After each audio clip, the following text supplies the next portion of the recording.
Good morning. Welcome back to the Retirement Report. I'm Hank Parrott, your host.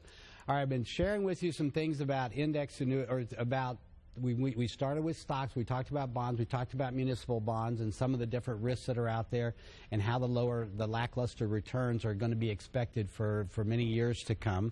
We talked about the three worlds of investing, right? About the safe world, about when we're trying to get ahead with, and what was the problem, by the way, with the safe world? In fact, let's put up the next slide, which is on that safe world.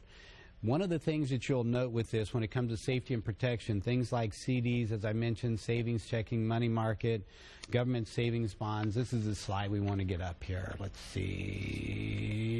There. That one. Okay. So on the safety world, on the safety world, basically one of the things with the three worlds of investing is this. The money that we put in the bank, right, or that we have in fixed annuities, what's the problem? They're paying, again, maybe you get 1 to 3% if you're lucky, depending on how long you're tying up your money. That's not enough to stay ahead of inflation and taxes running easily at 3 to 5%. And understanding how inflation works is real important. It's not about CPI, it's about what you spend your money on and how those prices are going up. So the next thing we talked about was how to stay ahead of inflation and taxes in. People are taking more risk, especially in this low interest rate environment, so they're investing in the stock market typically as a way to do that, all right? That's the original way to stay ahead, if you will. And those rates of return, in the past, in the 80s and 90s, we used to get double-digit returns there, just as we've seen interest rates pay very high rates of return over time. However, since 2000, we've seen a whole different picture, all right? Here we're seeing rates of return at around 4% on the S&P 500 index. Now, if you look at the S&P 500 index over the last 15, 16 years, or 16, 17 years even, what you're seeing at this 4% rate of return approximately. What's the problem with this? Well, keep in mind, the S&P 500 index, it represents 70% of the stocks, of the equity rather, in the stock market. These are the 500 largest companies in the United States. So these companies, typically this index outperforms about 90% of equity mutual funds consistently. Okay, and of the 10% or so, 10 or 15%, depending on the study you look at, that do outperform the S&P, it's not the same ones all the time. In other words, there's going to be somebody beat it. They're just going to get lucky. They're going to happen to have the right mix of stocks at the right time to where their performance is greater. But if you look at there's a lot of academic research that shows this. If you look at the top performing mutual funds over any given 5 or 10 year period, and then compare it with the next 5 or 10 year period, those same funds underperform. So again, we know it was just luck based on that research. So there is a science to this. We do have the research to help us along this way if you know how this works.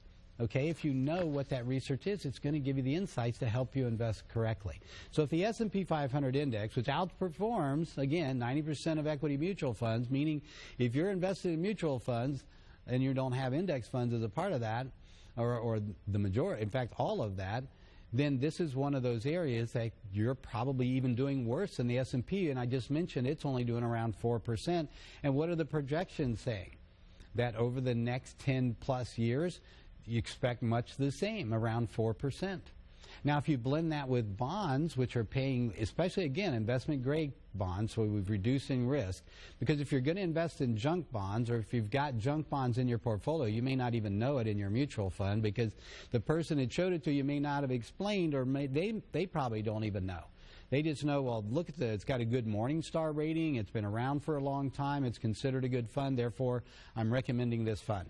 Well, if they took a Morningstar and they looked inside that fund, they might find that it's chock full of junk bonds, or that it has very long, like mortgage-backed securities, like 20, 30-year bonds in it, all of which adds a tremendous amount of volatility and risk to those bonds and takes away from that negative correlation between stocks and bonds that we're seeking to reduce your volatility. So it's counterproductive. All right? This is one of the things.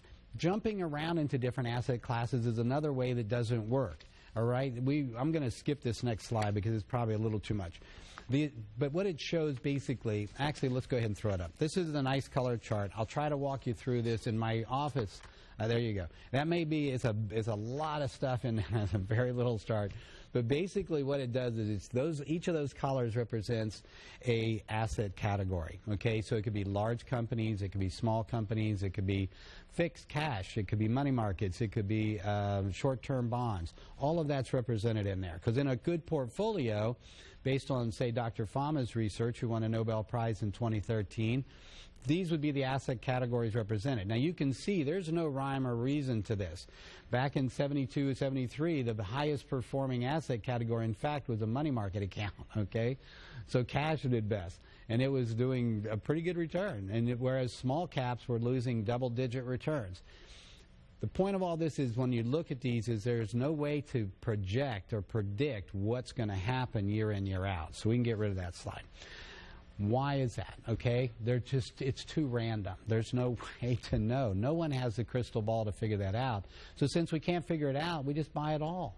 We put it all in a portfolio so that we can get that desired rate of return with the least amount of volatility. And I got into that a lot last week, and I've talked about it many times on the show.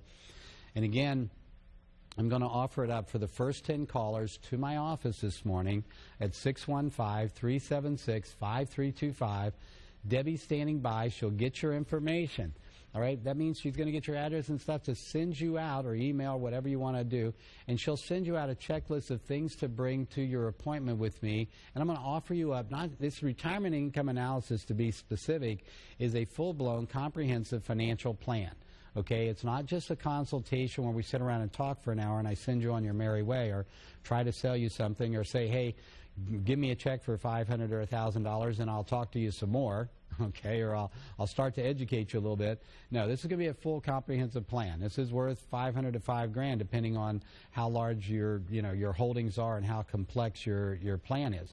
So for that, again, for the first 10 callers, I'm going to do that. I'm going to offer that out to you, okay? And that's going to include this income analysis, and I'll get into even more detail with regard to what you're doing now, what your financial future looks like, talk to you about decisions with regard to Social Security, Medicare, health care costs.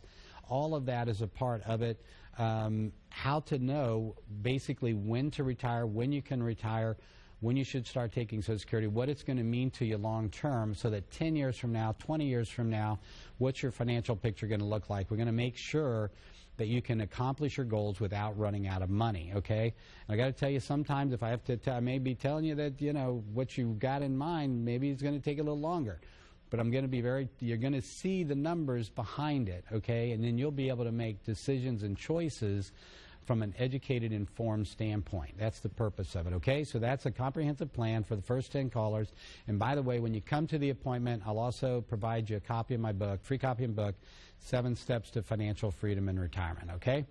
All right, we're going to take a quick break. When we come back, I'm going to jump right into fixed index annuities. Now that we've talked about the other two, we'll get into the fixed index annuities and how they work, and we'll talk about also all fixed index annuities, just like others, aren't created the same. So we're going to talk about the good ones and the bad ones, and hopefully help you understand how these work and how they can benefit you. So join me here. We'll be right back on the Retirement Report.